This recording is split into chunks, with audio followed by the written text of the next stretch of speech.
Hello, I'm Jeremy Elwood, Golf Monthly's equipment editor. Welcome to my weekly online video blog. I've been joined by my colleague from the office, Luke Norman. Hello. He's our news editor, normally stuck behind a computer, but today out to help me test some new clubs from Wilson called the FYbrid. It's what they call a fairway utility series. There's actually 6 clubs in the set. We've got 3 of them to test here, and the idea is that they help you bridge the distance gaps you sometimes get between clubs at the longer end of the bag.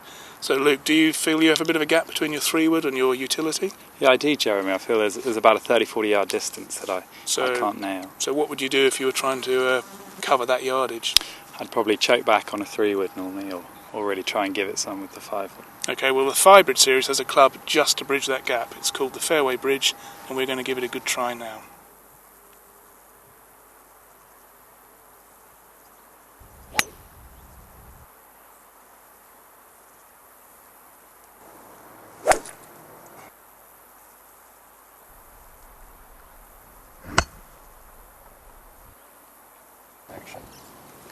Luke and I spent quite a bit of time hitting all 3 different club types in this Wilson FYbrid series.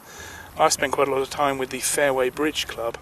I don't know about you, but certainly this weekend I can remember instances where 3-wood seemed like too much club and my utility seemed as though I'd have to be forcing that to get it there. This would sit perfectly between the gaps, so I really like the concept of that. Wilson say that 19.5 degrees with a 41-inch shaft is the ideal combination for average golfers off the deck, and from my experiences with that club, I think they're probably right. Luke, how did you get on with the 3-wood and the hybrid? Jez, well, I really enjoyed the 3-wood. Felt very solid off the tee.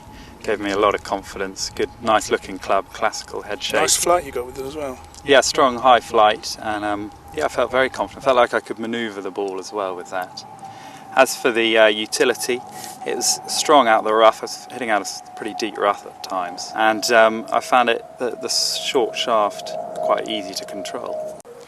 All 3 different club types cost £109, fitted with the V2 graphite shaft from Proforce. They'll be in store soon. You can read a lot more about them in the October issue of Golf Monthly magazine, and please feel free to join us next week for another edition of The Gear Vault, my video blog online, where I'll be joined by another colleague from the office. That's all for this week from East Sussex National, so it's goodbye from all of us on the Golf Monthly team. Goodbye.